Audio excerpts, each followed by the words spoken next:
Welcome to the Automotive Diagnostic Podcast. We're going to explore ways to sharpen our diagnostic skills, find learning resources, and hear from experts in the automotive field. This episode is brought to you by L1 Automotive Training and Keith Perkins. If you're looking for education on module programming, J2534, EEPROM work, key and immobilizer, electrical diagnostics, or drivability diagnostics, Keith has a website, l1training.com, that's got over 60 hours of training videos on all those subjects and more. When I first started out doing mobile, I utilized Keith's videos on module programming in J2534 in order to get my head wrapped around what I would need for the tooling, the computers, the software setups, what kind of obstacles I would be up against when I'm out there programming modules on cars. And it was a huge benefit to me. And I continue to use the training videos that he has on his website. So I strongly recommend checking out l1training.com. The link is in the show notes. Hey, for the month of January and February 2024, Jarhead Diagnostics is going to be running a promotion to give away a diagnostic roll cart. This is a Harbor Freight Series 3 single bank cart, and they're going to be outfitting this with the boom that Jarhead makes, drawer organizers, a custom work surface, and more. You can get entered to win this cart just by making a purchase from Jarhead Diagnostics. For every $5 that's spent, you'll receive one entry to win this cart. So check out Jarhead Diagnostics. The link is in the show notes. This promotion only applies for the lower 48 states of the USA, and tax and shipping do not apply to giveaway entries. Hey, what's going on, automotive world? Welcome to another episode of the Automotive Diagnostic Podcast. My name is Sean Tipping, and I'm going to be your host once again for today's episode. Thank you so much for joining me. Today on the show, I have got Matt Fanslow back and Scott Shotton. You know those guys. They are on the podcast quite frequently. Today, we are going to be talking about Vision in Kansas City coming up in March, or it starts on the 29th of February, 2024. I've talked about it a lot on the show in previous years. It's one of the biggest training events of the year. Tons of people in the automotive industry are going to be there attending, learning, teaching. The classes are awesome. The networking's great. And the food's pretty good too down there. So if you haven't signed up for Vision and you're thinking about doing it, check the link in the show notes so you can find more info there. Get registered. Come hang out. If you are going to be there, make sure to shoot me a message or come find me. I'll be there with the ST Mobile team, bringing them for the first time this year. It should be a great time. But anyways, that's what we're going to be talking about today, along with a few other things. And before we jump into the episode, I do want to announce the winner of a free t-shirt for January 2024. Again, if you want to win a free Automotive Diagnostic Podcast t-shirt, all you got to do is leave a review on the podcast for Apple Podcasts or leave a comment on one of our episodes on our YouTube channel, and we do have a YouTube channel under the same name. That's all you got to do to enter to win, and then each month we will randomly pick a winner. We'll announce it on the podcast, and if you hear your name on the podcast as a winner, get a hold of me. My email is in the show notes. You can message me on Facebook. Give me your address, t-shirt size, and we will get one sent out to you. But the winner for last month's t-shirt is Steve Sauerland. I hope I'm pronouncing your last name correctly. Steve Sauerland. If that's you, reach out to me and we'll get that t-shirt to you. But with that out of the way, let's jump into the episode. What's going on, guys? How you doing? How's your week? Not too bad. Getting over getting over shingles, which is very exhausting, by the way. But had work. Just had to work half days when I got exhausted and stuff like that. But other than that, it's been pretty good. And getting ready for vision. Yeah, my uncle just went through that too, shingles. It's the chickenpox virus, if I understand it right. Yeah, like it's correct. dormant in your body and then it resurfaces at some point later in life. Yeah, they don't know what causes it. It could happen for anything. So just one day I started having this rash on my side, and I never had fever or headache, some of the other symptoms, but after it started going away, then the fatigue started setting in. So hopefully I get over that. Some people get their butts kicked bad. What's that? Yeah, it hurts really painful. Yeah, some people get their butts kicked bad. There's nerve pain from time to time where I'll move a certain way and it feels like all of a sudden there's needles shooting through my side. That's just from being a mechanic for 30 years. That could be too. It's a combination. My mom never caught chickenpox, and she had to stay away from me and my brother when we were little because you get it as an adult, and it'll kill you. And it's absolutely wild because you get it as a kid, whatever you got, you're itchy for a while and that's it. But as a 50-year-old adult, you're dead, or I mean, it could put you in the hospital. That's crazy. Yep. I had a couple shops that wanted me to come out. And I'm like, have all your techs either had chickenpox or chickenpox vaccine? I mean, it's contagious at a certain point. It's not contagious all the time. When it's blisters, it's contagious. But it's underneath multiple layers of shirts, and we're in the cold, so you're wearing 2 shirts and a jacket anyway. But still, I did check with a couple shops I went to when it was bad, and like, yeah, you sure? If you're sure, I'll come out, but stay away from me. Yes, I'll program your Nissan, and then I'll get out of your way. So it is what it is. Thank God it didn't happen when I'm at Vision. That would suck. Right, yeah. Yeah, that's coming up in a month. What day is the first day? It's the very end of February. Okay. It's the last Thursday in February, which is 29th. the 29th. Leap year. 29th through the 3rd. Yep, I'll be getting down there on the 28th. You guys? Yes. Driving down Wednesday night. Gotcha.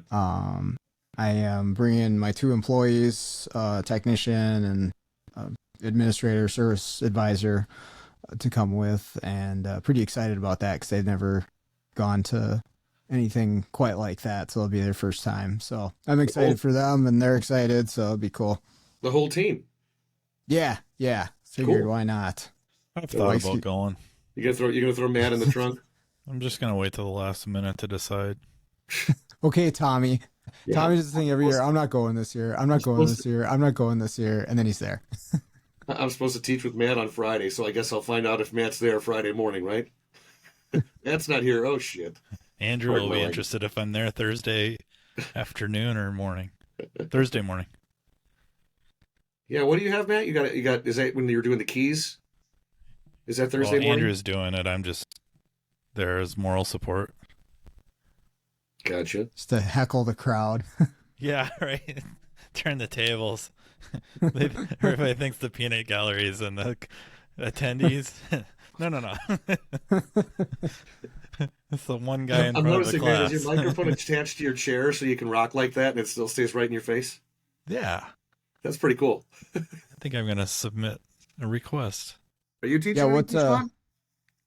No, just the panel that we're doing for the scan tool. Gotcha. Class. Otherwise, I am taking classes and try to learn how to do this fixed car thing that I have been struggling with lately. So I need some education. I need to learn Ohm's law. Yeah, something. Man, overrated. Getting beat up. Nobody understands it anyways. It's not important. Well, you need some power probe. Yeah, because then you're either going to find a problem or make a problem. Either way, it's broken. It needs a PCM. Are you sure? I am now. See, when they call you up and needed say, it anyways. We think this needs a PCM. Can you come out and confirm it? You just go up with your power probe and go, yep, it needs a PCM. You were right. It certainly needs one. Call you a programmer. Why does the car stink now? I don't know. Maybe they're putting lithium-ion batteries in the PCMs now. I don't know. Oh, I did on a different note. I did a Ultima Hybrid 2010 Ultima Hybrid PCM program today, and when it tells you to do like the idle learn, it says, okay, start the car and let it idle, and it's a hybrid. It didn't start. It powered up. It goes into ready mode, but it wouldn't run and do the idle learn. Like, so idle learn is really low. When it did fire up, it idled fine. So I'm like, oh, we're good. I'll do the rest of it.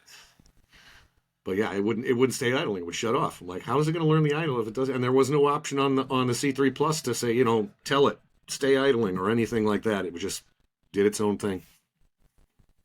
We had a 21 Rogue the other day, brand new ECM, and we hadn't done one that new on a Nissan yet. And so we're reading service info to figure out all the steps. And the immobilizer portion is almost non-existent. Like you do a VIN registration through the tool, and then all you have to do is cycle the keys through the ignition. And like that's it for immobilizer. That's it. And when we were done, that's very true. But when we were done, it was a start stall. Like it start up stall. And because we hadn't done one of those, we're like, what did we screw up? What are we missing in the process for this immobilizer system? Because that's what I assumed it was. Well, after dinking around for a while, there's no codes, there's no key light, and all this stuff. We can't find anything. Then we talked to the shop. Well, why'd you replace the CCM? Okay, well, it was a start stall, and it was a mass airflow sensor. Somebody had at some point put the filter in backwards because it fits. You can bolt it all up with the filter backwards, and so there was like feathers and dirt and stuff, and it had smoked the mass airflow. So you unplug it and it started up and everything. So, but anyways, that was a fun 45 minutes of dinking around, thinking we missing something with this immobilizer. It's a 21. There must be more to this process. Nope, just cycle the keys. You're done. So then we did the volume air relearn, which that's what made me think of that. So what other classes are you teaching at Vision, Matt? I know you got the scope stuff with me. You got the key stuff with Andrew. Anything else? Tech Talks. I ride coattails. That's what I do. So you're riding the coattails for Tech Talks then too, right? Yes. Who's doing Tech Talks? Who do we got? I forgot. You didn't come prepared for this, did you? What's prepared? I don't even know what that means. Yeah, the Tech Talks has always been kind of fun. Oh, yeah. Yeah, I got quite the crew, I think.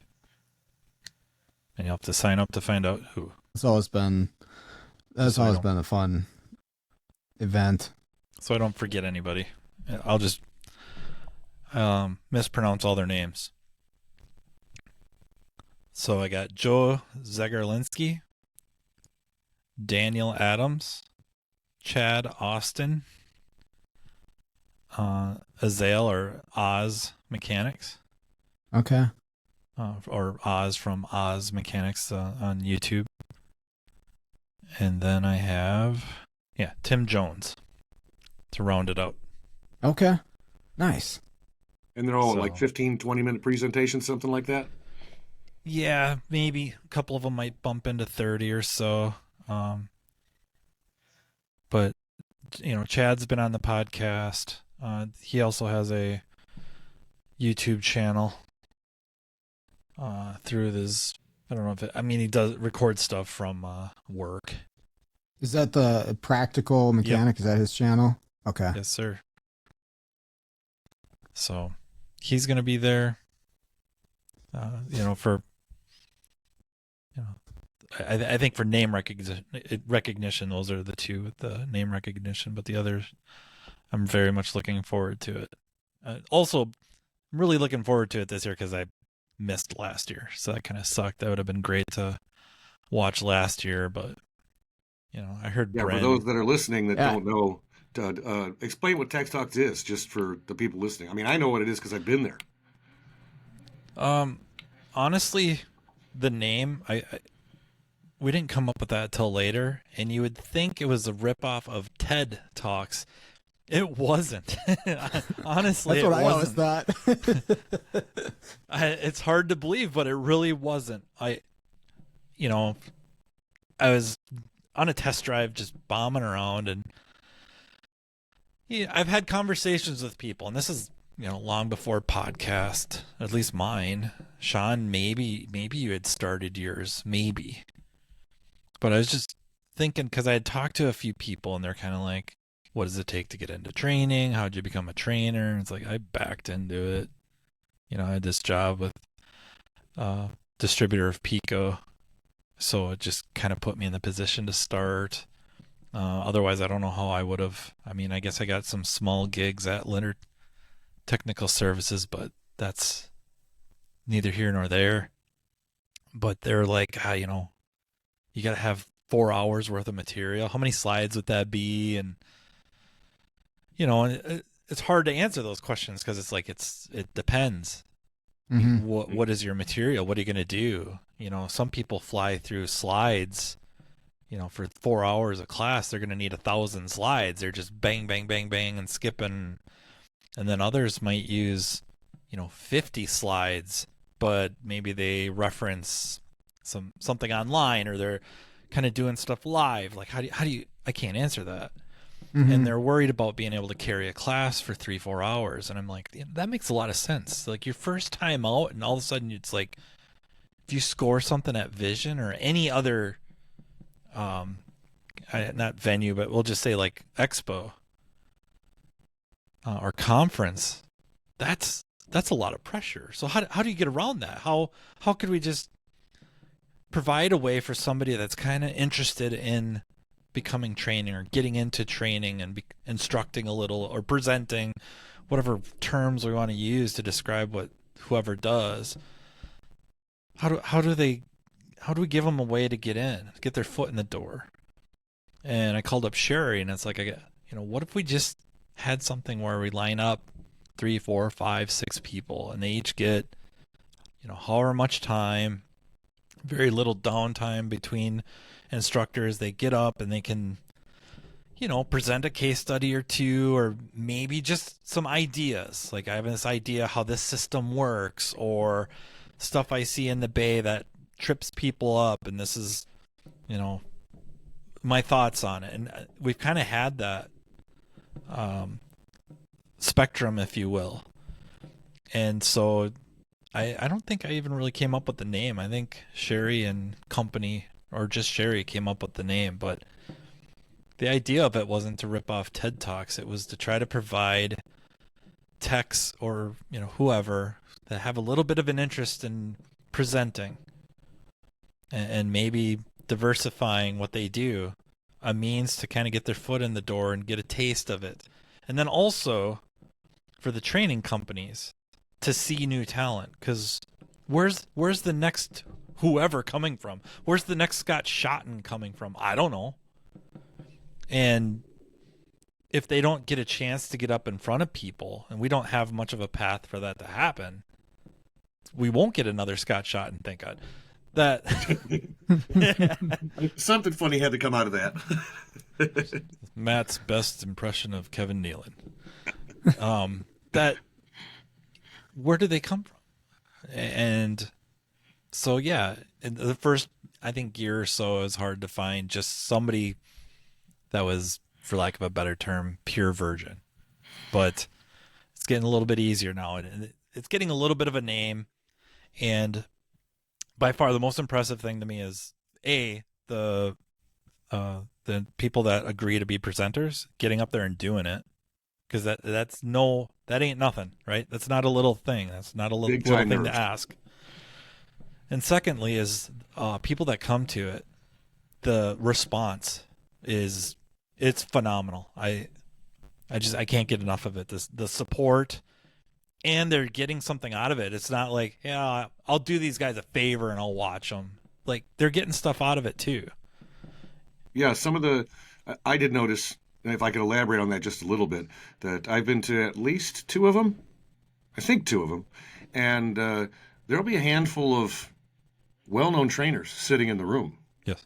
And it does probably make some of the people in the front of the room a little bit more nervous.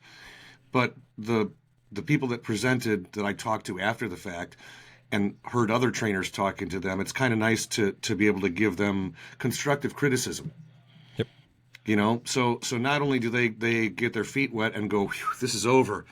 Oh my God, I made it through my 15, 20 minutes. But now you get to talk to some people that have been doing it for years afterwards and go, hey, you know what? You did that just fine. Try this next time. Or, you know, just, I'm not saying anything specific, and I'm not saying anything about any specific person that I gave criticism to. But everyone I've heard doing it, they do it in such a constructive manner and very polite and positive, and hopefully would just, it's a potentially a breeding ground for the next generation of trainers. Who knows? And there must be a bunch of people sitting here listening going, Matt Fanslow in the same sentence as constructive? It's like an oxymoron. You're just kind of the ringleader. I'm something. I don't know about leader, but... No, it was a really good experience to do that. That was my first time doing anything like that at a professional event, and yours was awesome because yours was interactive. You brought that program you had from the college, or used with the college, not brought from the college, but that you had used. Other than maybe Standard Motor Products with the little remotes they would give out. Yeah, the push button things from. Yeah, you kind of started a trend with that thing. I'm not kidding you. I think you started a trend with that. The kids loved it at college. It's Kahoot, and it's free, and you can make the things. But like my students, when I was teaching at the college, would literally like get excited when we'd have a Kahoot. I mean, they got to pull out their phones, so that was number one. But then, yeah, the interactive part was fun. So I was like, well, we'll see if auto techs are the same as college kids, and turns out they are. So. I had used one a few years back at Vision. I think it was called Poll Anywhere. Okay. Was the name of it. I think I've heard of that. So they would pull it up on their phones, and then you could ask questions. And I don't like to do polling questions. I try not to. Sometimes you do, but I try not to in class. But that makes it so anonymous, and you get so much more response instead of, hey, who in the room's at Mobile Tech? And 2 people raise their hands. And you know, well, there's 8 or 10 sitting right there that you can call off the top of your head. You know, they're just not participating. But when they got their phone out, and then it gives, it's like a race. They're like racing on a 100% bar graph. You know, that yes, no, A, B, C, D, you know, however you wanted to do it. So it's kind of fun. The only thing I didn't do is because I did pay for it once, because if you have over a certain number of participants, then you got to pay for it. If you were doing a small group, it was free, kind of like what you were talking about, Sean. But if you did a big group, let's say you were in a classroom at Vision with 200 people, you got to pay for it. And it's not ridiculous, but you know, it all links right in your PowerPoint and stuff like that. So it took some time to mess around with. I haven't done it in a couple of years. I should probably get back into that again, but we'll see. Yeah, that's always something I try to focus on, is engagement with whatever. You know, most of my stuff I did was college, but you know, making sure that every certain period of time, I mean, for me, it was like 10, 15 minutes within there, you should have something that engages your audience and asks them a question or asks them to do something. And the size of the audience is obviously going to play a role in what you can do, but try to work something in there to where it's not just you talking for 60 minutes without any sort of requirement from them. Now, in person makes that a lot easier. If you're doing online stuff, that makes it more difficult. But in person, if you can build that into, you know, your PowerPoint or whatever you're doing, it makes a ton of difference. At least you won't see as many people falling asleep. So I try to throw something in there every once in a while to keep everybody engaged. Yeah. Well, training tip of the day: ask a question when you're teaching. Ask a question and then wait. Just pause and wait. Yeah, you're supposed to count to 8. Let somebody respond, and then have discussion out of it. You know, if you answer the question right away, then everyone just keeps sitting there and listens to you. They don't participate. Hopefully they're listening to you. They might be sleeping, like Harvey Chan used to do. Yeah, I hate to wake people up. They're just they peaceful. say counting to 8, like almost everyone who's not aware that you're doing that is going to get so uncomfortable in the 8 seconds, and somebody will say something. Now, I've proven that wrong with certain groups of students for sure, but it is pretty effective if you just have the patience to wait everybody out eventually. Somebody will say something, and then you can get the ball rolling. But Well, the other class, the one that you're participating in, Sean, with me, is the which scan tool should I buy? And that came from a question also. So Matt said, how can we do this for people that are wanting to, thinking about being in the training part of the industry? Same thing. Trainers get the question, which scan tool should I buy? And we taught this last year. A group of us did.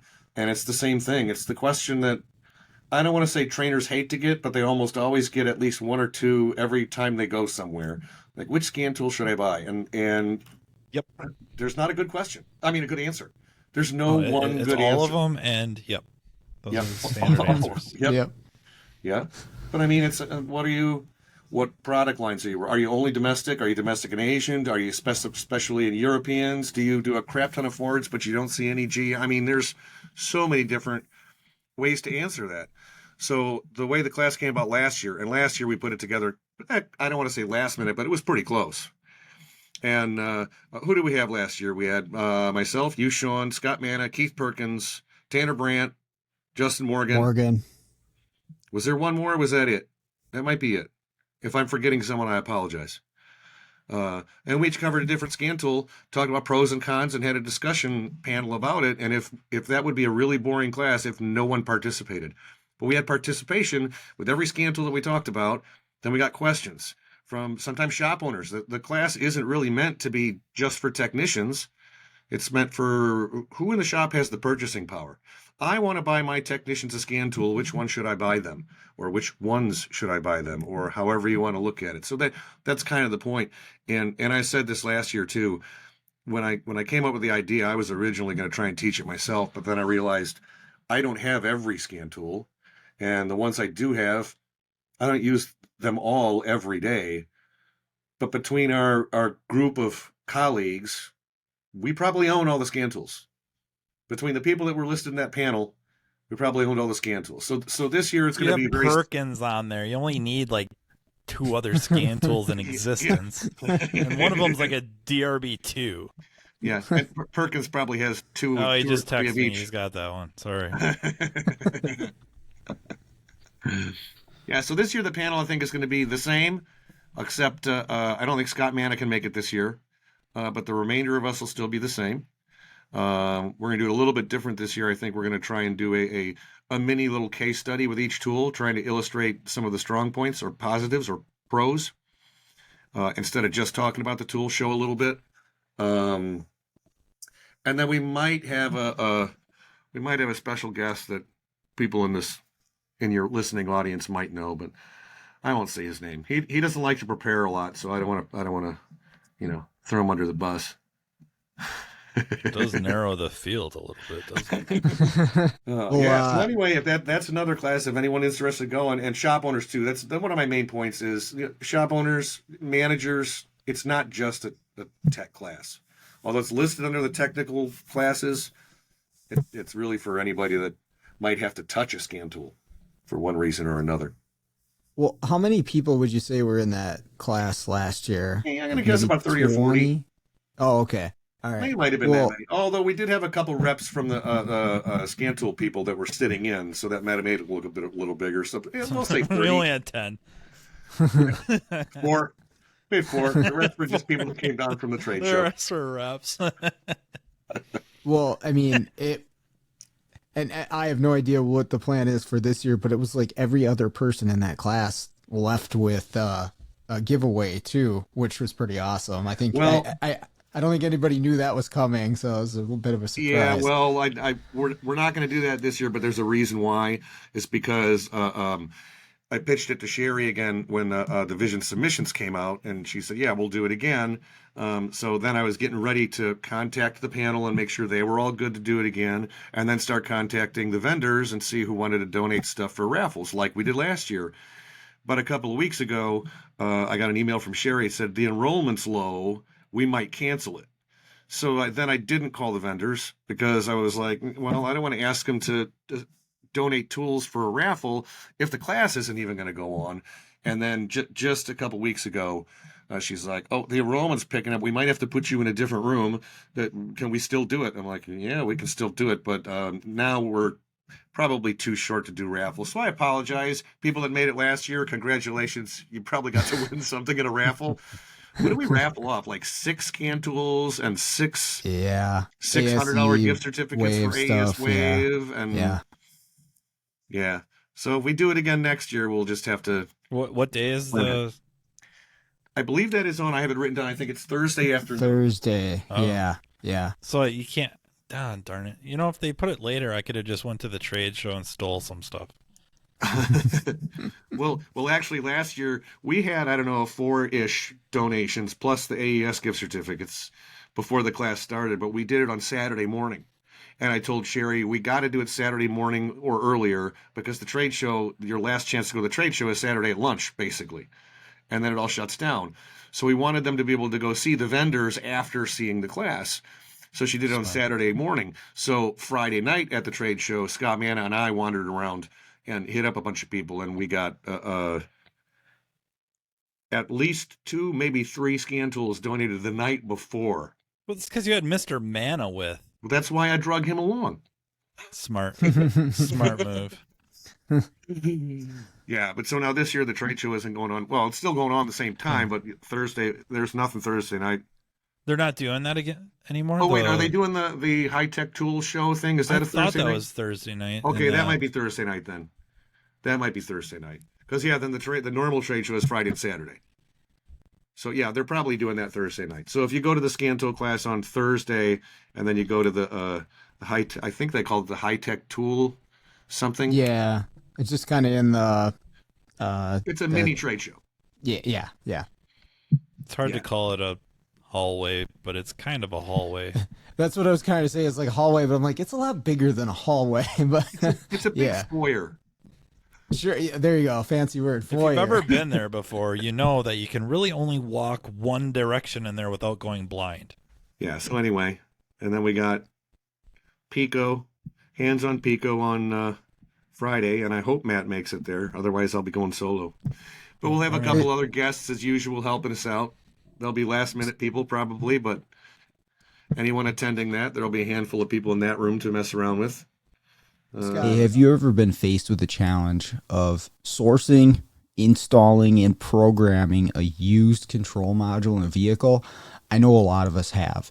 It seems to be happening more and more often today with the volume of control modules on vehicles, the cost of some new ones, or even the availability of new control modules. In some cases, used may be the only option. So what do you do here? I strongly recommend checking out SJ Auto Solutions and Tommy Oliva. Tommy offers a cloning service for used control modules to make these things plug and play for the vehicle that you're working on. In a lot of cases, he is also able to source the control modules if you're unable to locate one for the vehicle that you're working on. But once you get connected with Tommy, he's going to offer fantastic support from start to finish to make sure that that control module is going to work in your application.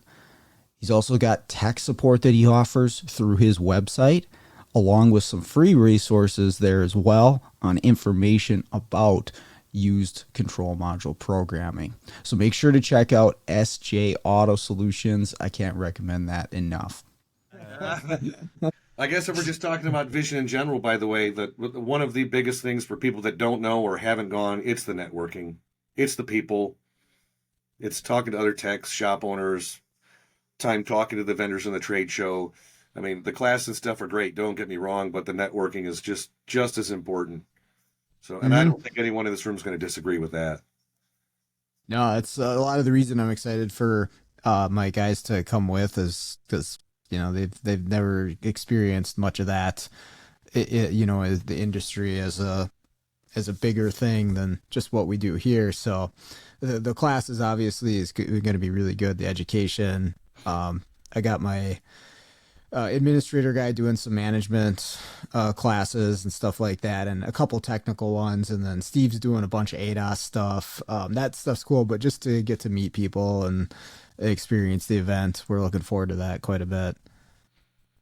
Someone, I think it was last year, and I forget. I wish I could give him credit because that was a great idea. All our name badges should have our Facebook profile picture on it. Oh yeah. Because most of the people there know people from like Facebook or online presence, and just their Sure. actual photograph. Be like, who are you? Oh, I recognize that picture. Yeah, I'm surprised they haven't gotten that going at one of these events because, I mean, that's a very common thing, especially during COVID time and when we all got back together. Like, oh, you're that guy? I thought you were way taller. You're a lot fatter than I thought you were. Are you talking about Brandon again? Get that a lot. Cool. So you're all driving? No one's flying? Yeah, well, Matt, I think we kind of discussed what time you got to leave by on Wednesday, or what's your plan? Well, I guess a lot of it was more like the arrival time because I think I have to present with Andrew Thursday morning, and that's a fairly Okay. early morning, so I kind of want to be in. I mean, I don't know, before, I don't know. Early enough to get some 10 sleep. would be great, but I mean, midnight. What is it? 8 hours from here? Yeah, 7. Depends on who's driving. 7. Okay, gotcha. 7, Okay. 8. Okay. 8 would be either hitting traffic or having to do a bunch of pit stops or whatever. Sure. I think 7's pretty reasonable. Or Gotcha. snow like a couple years ago. Yeah, usually you hit the snow on the way home. I don't think I've ever Yeah. hit weather on the way down, but coming home, Yeah, I drove through the night in the ice storm the one year coming home because all the flights were canceled. Well, yeah, let me see what we can do. Maybe we'll make it work out because we'll have an extra seat. You got a bunch of stuff you got to bring down? yeah. Okay, like that would fill more than a trunk of a Camry, maybe. The one, I'm gonna try to borrow my You- brother's how hybrid many Camry. how many people are you taking? There'll be 3 of us. We could just take my Pilot. Okay. It'll be a little more comfortable. Okay. And there's one simulator board that I have from Console Lab that, it's probably 2 feet, 2.5 feet by 2.5 feet. Okay. It just eats up a lot of space, but it's great. It's freaking great. It's a Honda ignition system, but the immobilizer portion works. So it's got a theft nice. light and transceiver and chipped keys, so I can have people in class cut a key Oh, and nice. either build it or, if we use the where you can put a chip in the head or whatever, and then burn the chip or clone it, or if it's already kind of got its own ID and stuff, just program it to the simulator and then it works. And if the chip doesn't, if things aren't programmed properly, you turn the key on, theft light stays on, and you don't get ignition, no spark. Okay. So it's kind of cool. It's kind of cool how it works out. Yeah, that's awesome. Oh. I finally got that Mini Cooper figured out. Oh, yeah. That I was immobilizer issue. It was relatively simple. The AK-90 to match the key to the immobilizer. And I had that portion, but the DME and the EWS were mismatched. So the immobilizer and the engine control were mismatched. But you had and tried to do the alignment. That didn't take? Yeah, I tried it with a few different tools, and some said pass, some said fail, but none of them made it work. So I went to a junkyard and just got a pair of EWS and DME, slapped it in, did the AK-90 thing, fires up, it's good to go. It was that simple. Wow. So we had to mismatch the whole time, but and we couldn't clone from the original. So I was pumped when we finally got it. Actually, so when I sent Steve to go do it, because that was the way our schedule worked. I was like, put this in, it should fire up. And I had been to this car like 4 times trying to get through this. And Steve, the one time he goes and he gets it, I'm like, well, you're doing all the Mini Cooper stuff now. So he's like, don't you put that evil on me. It's the crap like that as a mobile guy that I would love to have a kind of a brick and mortar space. Yeah. I mean, Yeah. Oh, yeah. kind of like, well, Keith now has a shop, but Mm-hmm. a space to do stuff like that. And then I guess like Pedro, I think a few of them Yeah. now, right? If you're Yep. doing heavy ADOS, you almost have to have a Mhm. brick and mortar spot for some of those calibrations. Yep. Especially Don if in there's an Texas is alignment. doing that. Yeah, Yeah. especially if there's an alignment linked to it that you're using dedicated machine. We've been looking at it, but the cost just hasn't justified Oh ha- yeah, it's having the space yet. Because if I was doing repair, it's a different story. But I don't want to do repair, and like I just don't have a desire to do that. Me personally, or running it, I just don't want to, and so the price isn't quite there. So I'm just gonna kind of wait it out, and maybe eventually a good deal pop up or something like that. But yeah, boy, for some of these problematic cars, and I sure had my fair share of them recently, it would be extremely nice to have my own space and just say, hey, drop it off. I'll get it fixed. I'll give you a call. Yeah, or when you get stuck on one that's outside and the weather's not cooperating. Yeah, yeah. We try our best to avoid that, and shops have Yeah. been very accommodating, which has been nice. We just have to be not pushy about it, but very clear in, hey, if it's below this temperature, we're not working outside. If it's outside, we're leaving, and that's it. And so they've You been got good. those couple of shops you have to call ahead of time and say, hey, I'll be out this afternoon, so make sure you shovel the snow from around the car. Yeah. Hook up a battery charger. Yeah. Do it now so it's ready when I get there. Yeah, shops have a tough time understanding what a charged battery is. I'm not sure exactly where the disconnect is Well, there. we'll put a new 10 volts, battery in it, and man. they go grab like an old crappy shop battery. It's new battery. I'm like, it ain't a new battery. It's full of Yeah. water. What are you talking about? We have these jump packs, and I can send you a link if you want one. They're awesome. They're meant for like heavy duty truck stuff, but it will hold voltage. If the pack is freshly charged, it'll hold the system voltage at 13 volts. So I may will or take may that not link. program with those. May or may. I have a couple of those topped on things, not to just put over topped on, but I have a couple of those just small jumper packs, if you will. Okay. Ah, man, I can't knock them. It's been very impressed with what they'll do. Even in that week of Sub-Zero, Sure. it even popped off a couple diesels. So I was Oh, like, nice. what the heck? But Now, is that the like, because they have different sizes? There's one that's like about, I don't know, 8 inches, and then there's the big one. not that one. Okay. Yeah, the like 8-inch ones or whatever. Like the Okay, size of, I'm going to date myself, the size of a VHS tape. Yeah, Yeah. I know what that is. Not the beta one either. I was pretty little when they had beta. I remember that vaguely, but evidently it was better than VHS, and somehow VHS won. I remember hooking up 2 VCRs to each other so that you could make your own recording, or basically copy a video. Yeah. We do that all the time.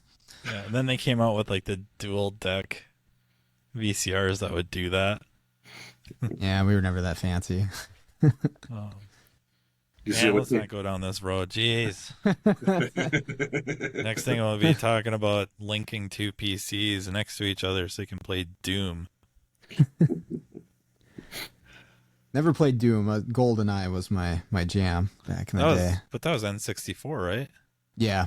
That was Yeah, I a never really got into frickin' PC wonderful games. game. Oh, yeah. That was a terrific game.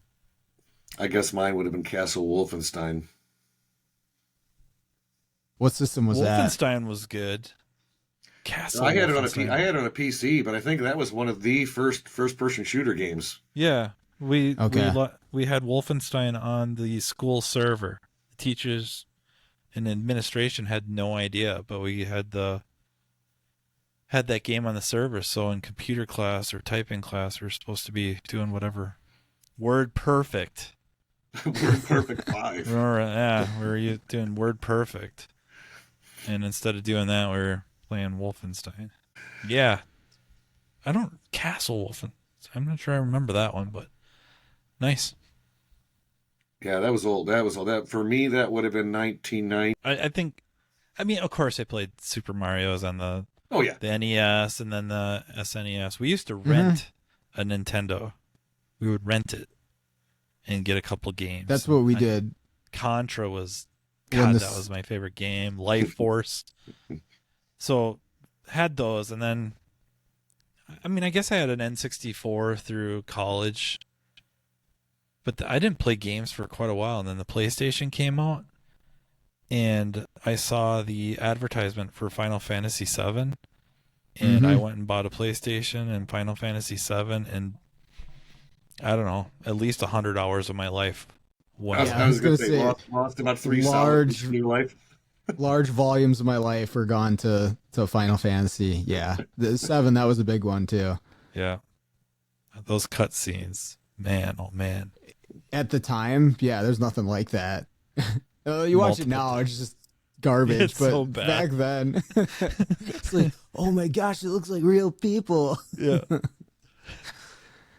Sean, was that you? I might have heard it on one of your podcasts. I got asked to fix a USB port on a video game. Yeah, Is that somebody, you?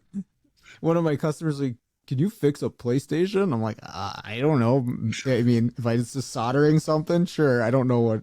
I At the moment, I do not have time for wild projects, though. So I'm you didn't trying to get try. ready for. Yeah, I haven't jumped into anything too much extra lately. So I'm trying to get ready for this Australia thing, and I'm prepping classes for that. So, that's where all my extra time is right now.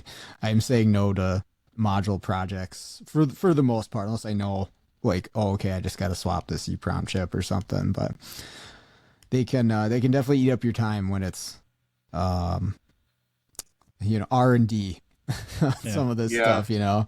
that's I one don't of the want to reasons blow I it out didn't get of. into the double EEPROM stuff too much is because the time invested to be good at it, and I'll just call Tommy or Pedro. It's like, dude, you guys are right in my backyard. I Yep. can have you a module in a day. Can you take care of this for me? Yeah, sure, we'll take care of it. So, Hmm. I, or I'll just tell the shop to call them. Hey, you need this module. Oh, it's not available. All right, well, try calling this guy. Give him his number. And people helping people. But yeah, there's R&D. So I didn't expect you to tear apart a PlayStation. I was just curious if you did. It'd be fun. I don't have the time right now. I don't want to blow it out of proportion, but the tool trucks have dropped off a fair number of scan tools for me to fix. Oh, really? Yeah.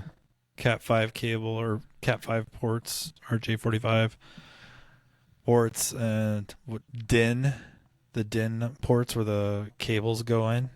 They Mm. bust them off the boards or mess them up. My A couple amp hound, USBs.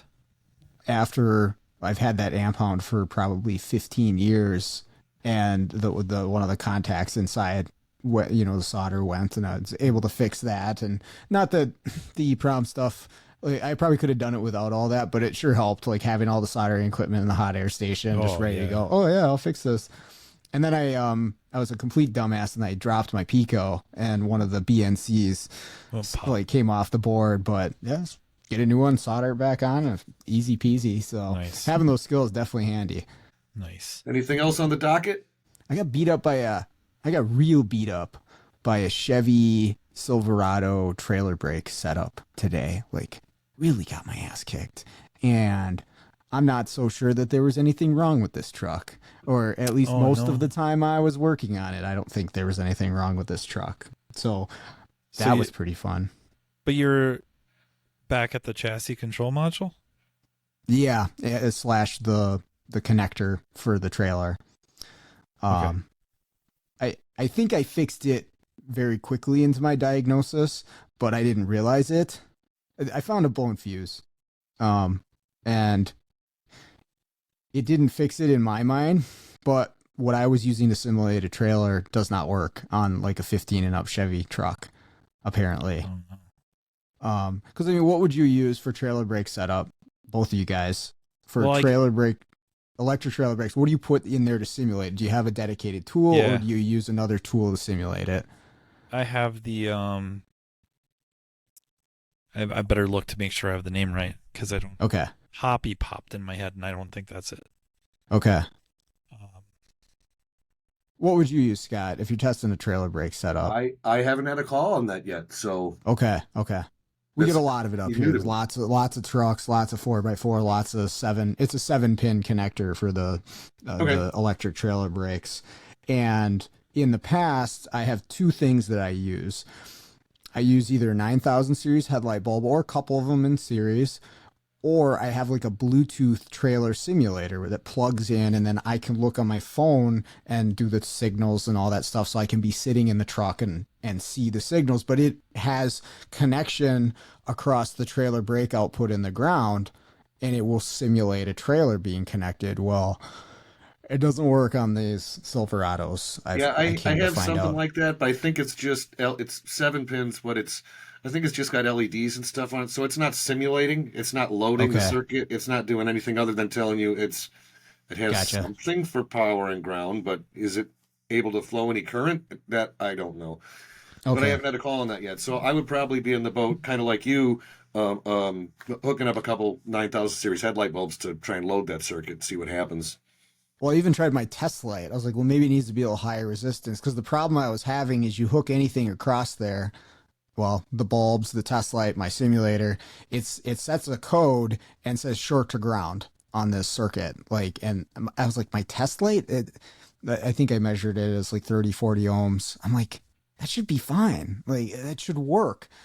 Um, Come to find out, you got to get it above 60 ohms for this trailer circuit to be happy. And I verified that with another truck that I know functions correctly, but I wasted hours of my life checking all these circuits with the trailer brake control module and the chassis module and thinking there was some issue when there really wasn't. So Well, now you know. yeah, that's fun. Yeah, now I actually do know a lot more about the details of that system than I knew prior. So next time, yeah. Yeah. Yeah, I have it's Hopkins, not Hoppy. Hopkins. Hopkins. Okay. So I have a couple of those setups, and I mean, I like them. I think if I did it again, I think there's another one made by IPA. Okay. And honestly, for like the lighting portion, I'd probably just redo it and build my own. Yeah. But the issue is, like you said, with the trailer brakes, the electric trailer brakes, especially when they're like monitoring that circuit, it's hard it's to hit using it a right. 5-volt pulse on the output circuit to determine if a trailer is connected or if there is a circuit problem. And yeah, so that circuit in particular turns out a little bit more challenging to test. So I'm going to get myself a setup that's going to work for those correctly. So I've been happy with the Hopkins setup. They're not inexpensive. I've been happy with them. I know for like the turn signals and all that, they don't really load it as much as I would like, but when I run into those issues, then I just, whatever, 3157 bulb or headlight, whatever, Sure. load her down. But the big thing was just getting sick of messing around with trying to find the right combination or whatnot for the trailer brakes to really dynamically test those. So knock on wood, the Hopkins set has worked out well, but I think it's IPA. I'm almost positive it's not a beer. It's a freaking trailer brake tester or trailer tester. And I think that definitely load tests, and it's maybe about half the price. Okay. So. Yeah, I'm looking up IPA trailer light tester. Yeah, I'll check that out. Thank you for that. Well, yeah, that was my fun. Actually, yeah, I've been getting I get beat up a lot lately. Me too. On stuff, but just part of the gig, I suppose. Yeah, I got a Kia that's got slightly negative fuel trims and doesn't run some of the monitors. So we have emissions testing here, so you got to run monitors. And I went to look at it at the shop. This squeeze box has got 206,000 miles on it. It's leaking oil from every gasket you can possibly find. When you drive it down the road, it sprays oil from underneath the cam cover. I'm playing around with the PCV system to see if I can get the fuel trims normal, right, or close to normal. closer to normal would be a better way to say it. I take the oil fill cap off while it's running. It's got so much blow by that oil's just spraying out of the top of the cam cover. I'm like, how far do you want me to go on this car? It needs an engine. It's a Kia with You gotta get some 200. compression in the can, man. That's the kind of crap I've been running to recently. And this was a customer's car. This wasn't like at an auction, an auction vehicle or something. Usually that's where you see the really crappy stuff. But I programmed the PCM on a Hyundai today, yeah, like a 2006 Sonata. uh, It's cake, except I'm a dumbass, and for the life of me, I don't know why. But I bought the Kia script first. I just I drove it in, and I knew it was a Hyundai, and then I got like Kia on the brain. Yeah. And I think it's because I saw the KMA icon on my desktop. Oh, okay. And then I just end up at the Kia website and hit my car for $75, and then I'm gonna go program this car, and it's not Here's what I able. do. The Nissan files. I did this the other day, where if you buy a Nissan file for programming for transmission or whatever, you can reuse it. You can use it again if you have that same car later. And I do a search, but I didn't type it into the search bar right, or the file was named differently than what I typed. So I bought the file, and then I tried to transfer it into my reprogramming folder, and it's like, this file already exists. I'm like, son of a. So All right, I'm I not have the only two. one. I think I have a hybrid Volkswagen with a locked up motor. But what sucks is it drove in. Ooh. It drove in where the complaint was severely underpowered. so just drove in on the electric. Maybe, or the engine was binding that bad, because I think the engine holds just under 4 quarts of oil, and it had just under a quart of oil in it. So we put oil in it, and then it's like starts the runs, okay.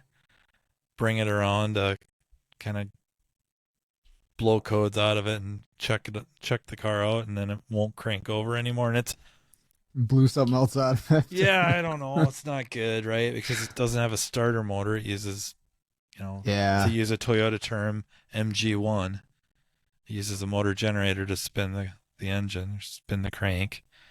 And it just sits there and kind of shakes. But that crank does not move.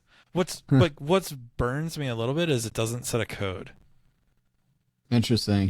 So it'll sit there and it'll like try to crank the engine over, or it looks like it's trying to crank the engine over. But it won't set a code. And I would think it would set something, basically saying like, tried to start the engine, and didn't see an engine RPM, so disabled. And that it could be because it can't engage the clutch of the DSG transmission, or the motor's locked up. But this thing, it'll just sit there and kind of every few seconds it'll twist in the engine bay pretty good, shutter. Yeah. But that crank doesn't spin, so I'm kind of curious what we're gonna find there. We had that with a Lexus, that it wasn't the engine that was locked up, but something broke in the transmission between the motor generator and what actually turns the engine. And we didn't know that. Shop didn't know that. They're just trying to crank this thing again and again, and they eventually drained the high voltage battery. Ooh. Well, the problem with this one is an absolute bear to get this battery out to rebuild it, and there's no other charging options unless you buy the $7,000 rescue charger. So like, I would get one shot, because they'd take it out, they'd rebuild it, get it charged up cell by cell, put it back together. And they actually do that at that shop. But I'd get like a couple shots at this thing and before it drained down, and I have to try to figure out what's broken, and where the problem is in that amount of time. That was pretty challenging to try to figure out, but we did determine it was something in the trans, so they replaced that. But yeah, I wish there was a easier way to charge those things back up. I don't know not easier. Yeah, I considered buying a rescue charger for that reason, because I feel like there's going to be more of that. But the connections to the battery are going to be different for most applications, and it just hasn't been feasible to do that purchase. Are they pretty good size? Be hard to carry around in a van. I think you could make it work. I don't think it's unreasonable, but it's like $7,000 for one application. And can I use that on others? I don't know. I haven't done the research to find out. I looked at like the Ford Rotunda one and the Toyota one and stuff like that. You can buy them, but I just not quite there yet. But yeah, there's an idea. I'll have to think a while about the name of the company, and maybe they're long gone, but there was a company that had, I think it was more or less hybrid battery reconditioning, but you could use it to charge a battery up, and it wouldn't be fast like the unit you're talking about. I think they can do a pretty rapid charge, maybe not up to like, you know, an SOC of 80, but get something in it, you know, wrap it up so to the vehicle function. 20-25%, and then be on your way. But I'd be down with a slow charger. Well, I think you got to take the battery apart anyways and make multiple connections, and then it'll have a plug that you can plug into and leave the, you know, charger on it for however long to recondition, whatever that, you know, whatever their strategy or algorithm is to do that. But I've thought about that, just to have in case a situation like you're talking about happened.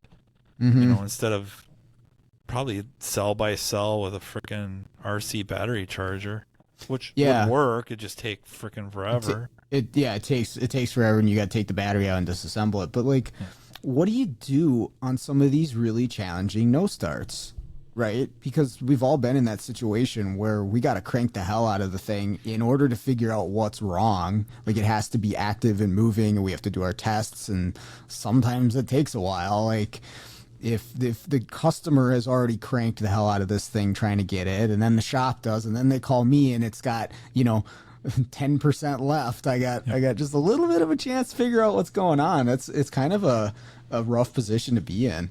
Yeah. So Harvey, when he was alive, Harvey Chan would do a class with Edwin Alfaro, who is a Toyota,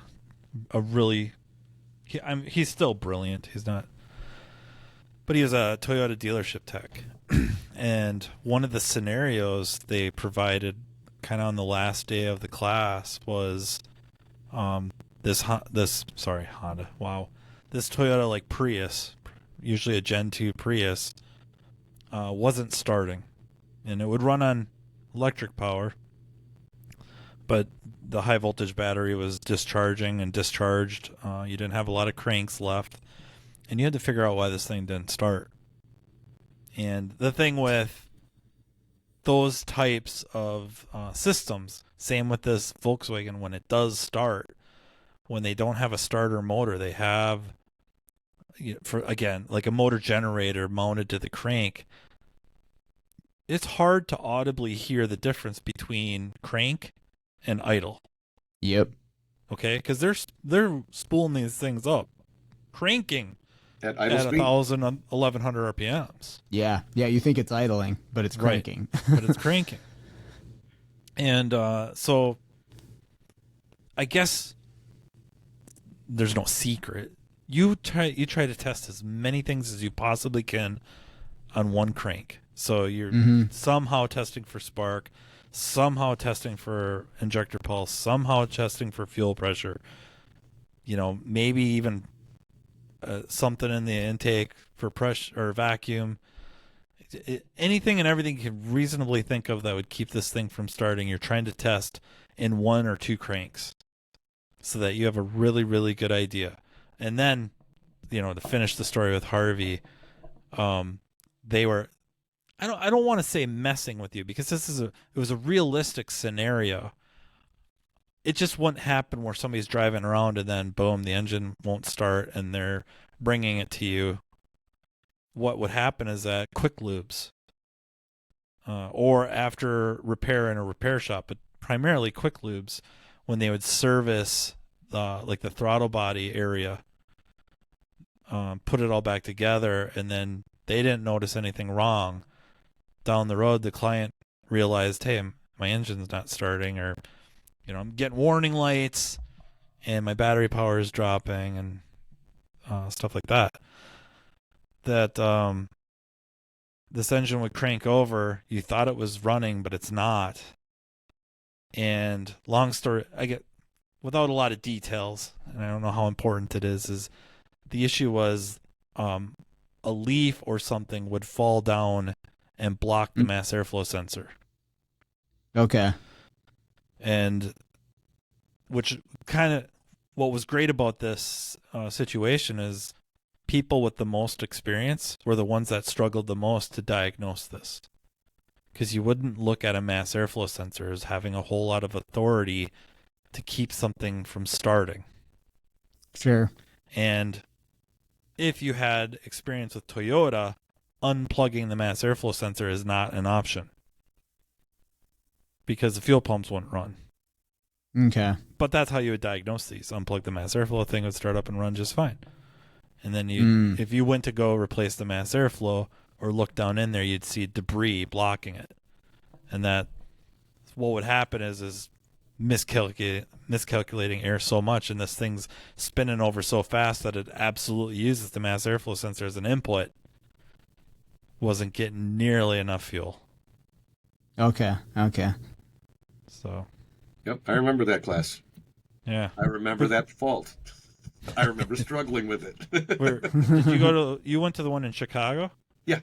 Okay, at Wheeling? Yes. Okay. No, wait, was it Wheeling? I don't remember. It was at Dave Becker's place, maybe? Oh, yeah. Okay. Sorry, you're right. It's okay. Yep. Yeah, because I think because I borrowed my sister's second-gen Prius for that hands-on portion and brought it to class, and that's the one that they broke. Ran the battery down on. I'm like, this is my sister's car. Shit. Pardon my language. Yeah, that was a good one. That was a good class. It was 2 days. 2 days long. Yeah, it was great. Cool, guys. Well, yeah. We'll see you both in a month at Vision. Excited for that. It's only a month. Jeez. Yeah. Only a month. Actually, when are just handouts under. Due? What's that? When are handouts due? Tomorrow. Oops. They were. We don't have handouts, though, do we? We don't have a handout for the scope. Well, we have a little printout for the scope class, but that's about it, right? You got a handout for the key class? Hope so. I'm sure they're doing it virtual with the tablets and stuff again, right? Yeah. So it may not be as critical. I mean, tablets and phones and all that. Yeah, they probably wanted a couple days ahead of time at the absolute latest. I'm sure they wanted sooner than that, but the stuff that I got is printed from WorldPack, so I don't have to submit anything. Well, I have to submit to WorldPack, but I still owe them one class. Other than that, I'm pretty much ready. It'll be here before you know it. Oh, yeah. Be ready, though. I'm looking forward to it. Yes, sir. Cool. Well, thank you for spending some time with me this evening, and we will do it again soon. I don't know if we accomplished much, but it was fun. That's typically anything I'm involved with. All right, cool. You guys have a good night then. Yeah, you too. Yeah, you too. Thanks again, Sean. Yep. See ya. See you later. I can't stop the recording. Beep boop. It'll let me leave the studio, but it won't let me stop the record. Is this going to get edited out, or are you just going to leave this on? Yeah. Well, we could put it in the bloopers section. Well, we're gonna try this. I might give you a text back because it says 99% uploaded. We'll see what happens. End session. Oh, that doesn't work either. All right. Leave studio. Yeah, we just lost the whole recording. Got to do it over again. Yeah, no, I'm afraid that's what's gonna happen. Well, I got a record light blinking in the upper left, and I have something that says, "Oh, he's gone." 99% uploading and 99% up. And he's back. Mine, I think, said 99%. Mine says, I got one part of my screen says 99% uploading, and the other part says 99% uploaded. But it said that for a long time. We have to redo it.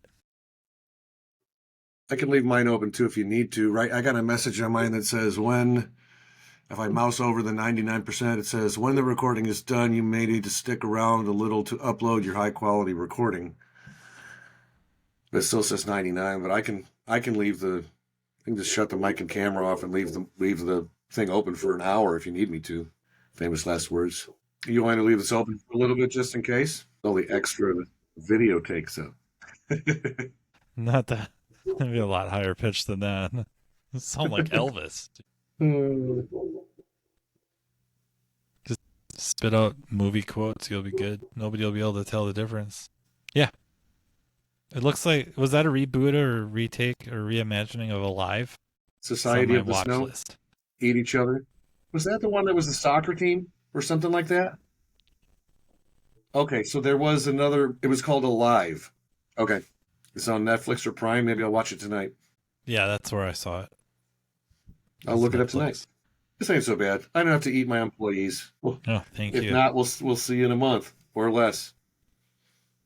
Have a good night, guys. All right, that's going to do it for today's episode. Thank you, Matt. Thank you, Scott, for joining me as always. Also like to thank everybody out there for listening to the show and all the feedback I get. Always appreciate it. Make sure to check out the links in the show notes. We got links to all the sponsors of the show, as well as I included the link to Vision Kansas City. If you're interested in getting registered, signed up for the classes, come learn some stuff, come hang out. It'll be a good time. We're less than a month away. But with all of that out of the way, let's get out there and start fixing the world one car at a time.